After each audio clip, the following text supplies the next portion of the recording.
Halo, salam jumpa dengan saya kembali.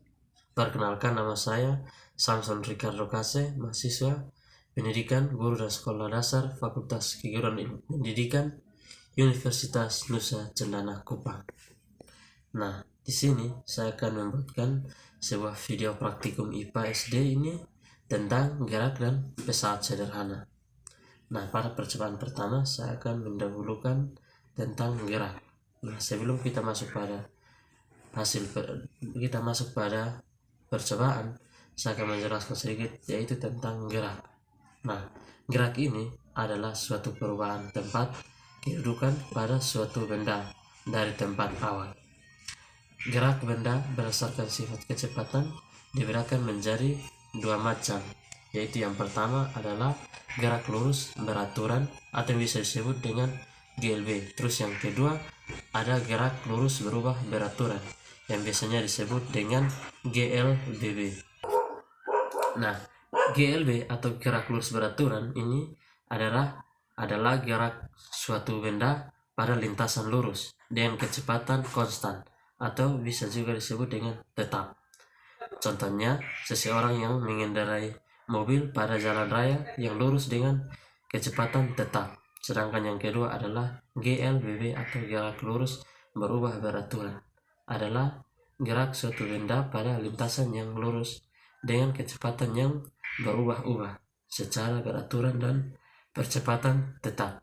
Contohnya, ada seseorang yang mengendarai mobil pada jalan raya yang lurus tetapi dengan kecepatan berubah secara teratur, yaitu bisa bertambah cepat dan juga bisa bertambah lambat. Nah, alat dan bahan yang akan saya gunakan pada percobaan kali ini yaitu yang pertama ada buku panjang. Nah, buku ini akan saya gunakan sebagai lintasan mobil atau roda. Dan yang kedua ada kotak kecil. Nah, kotak kecil ini saya akan gunakan sebagai penahan kemiringan dari lintasan buku ini. Setelah itu ada roda. Di sini roda ini saya menggantikan mobil. Dan HP ini saya akan dan stopwatch.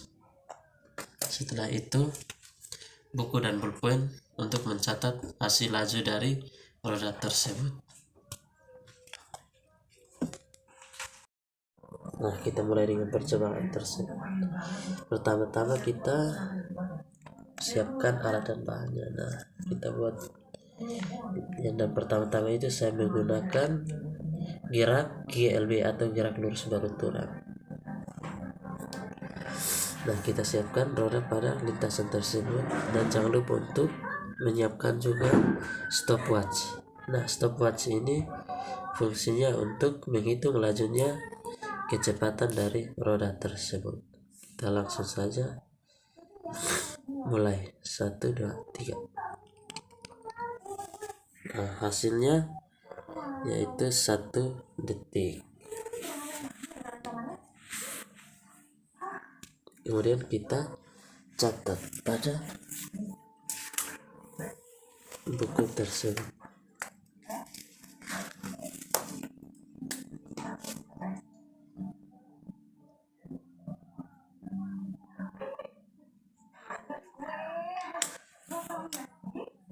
Setelah itu kita masuk pada gerak lurus berubah beraturan. Nah, kita ubah seperti ini. Kita tambahkan tingginya, tahan.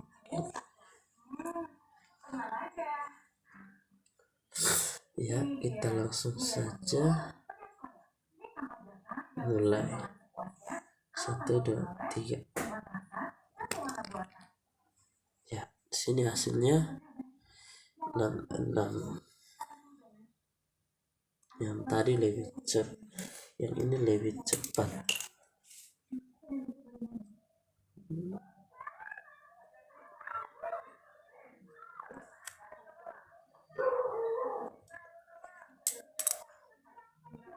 Kita simpan.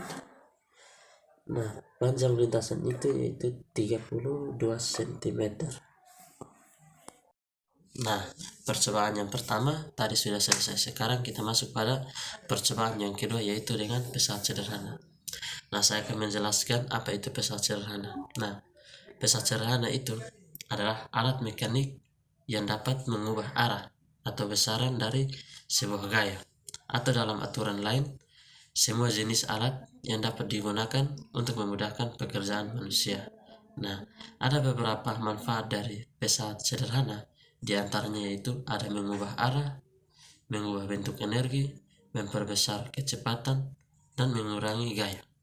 Nah, jenis-jenis pesawat ini, pesawat sederhana itu terbagi menjadi 4, yaitu ada tuas atau pengungkit, bidang miring, katrol, dan roda berporos. Nah, yang akan saya bahas contoh dari tuas atau pengungkit. Nah, sebelum kita membahas ke contohnya, saya akan menjelaskan terlebih dahulu apa itu tuas atau pengungkit yang akan saya gunakan pada percobaan kali ini. Jadi, tuas atau pengungkit adalah salah satu alat dari pesawat sederhana yang digunakan untuk mengungkit, mencabut, atau mengangkat suatu benda. Nah, sebelum kita masuk pada percobaan kedua, pertama-tama kita siapkan alat dan bahan. Yang pertama yaitu mistar atau penggaris. Mistar ini panjangnya adalah 40 cm. Ada juga botol air mineral,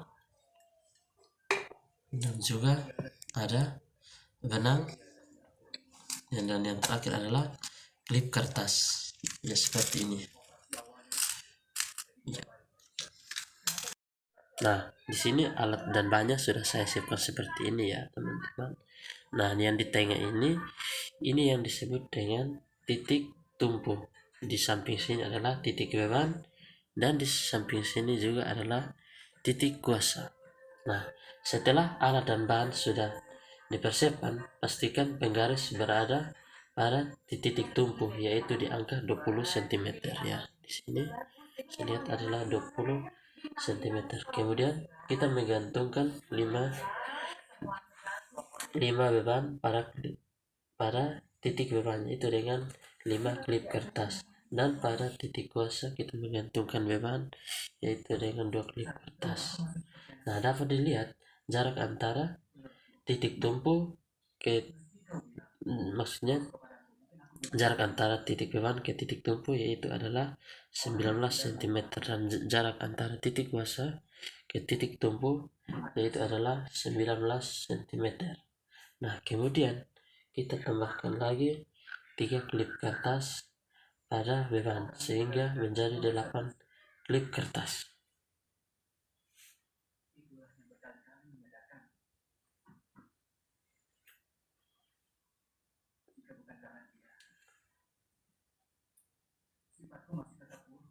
Nah, pada awalnya titik tumpu berada pada angka 20 cm. Setelah dicoba penggaris tidak seimbang dan titik tumpu, kita ubah kembali ke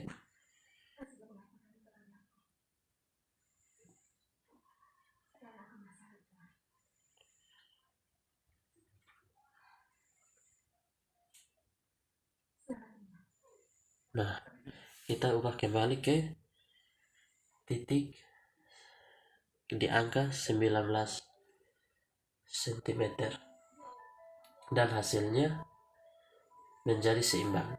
Nah, dapat dilihat jarak antara titik ke benda ke titik tumpu, misalnya kita hitung ada 18 cm, dan jarak dari titik kuasa ke titik tumpu yaitu 21 cm. Nah, titik beban diubah menjadi 5 klip kertas, kuasa menjadi. Setelah itu titik beban diubah menjadi 5 klip kertas, dan titik kuasa diubah menjadi klip kertas.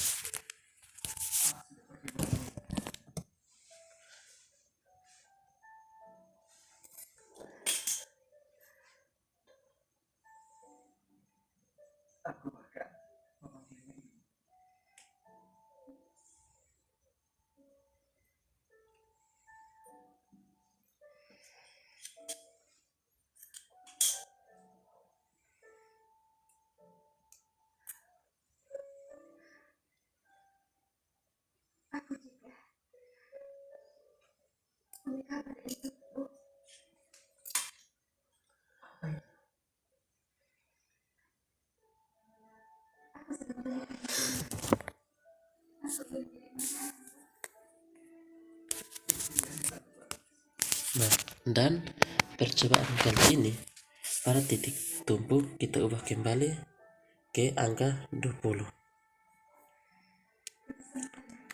Dengan percobaan kali ini hasilnya kembali seimbang. Dapat dilihat jarak antara titik beban ke titik tumpu adalah 19 cm dan jarak antara titik kuasa ke titik beban adalah 19 cm juga.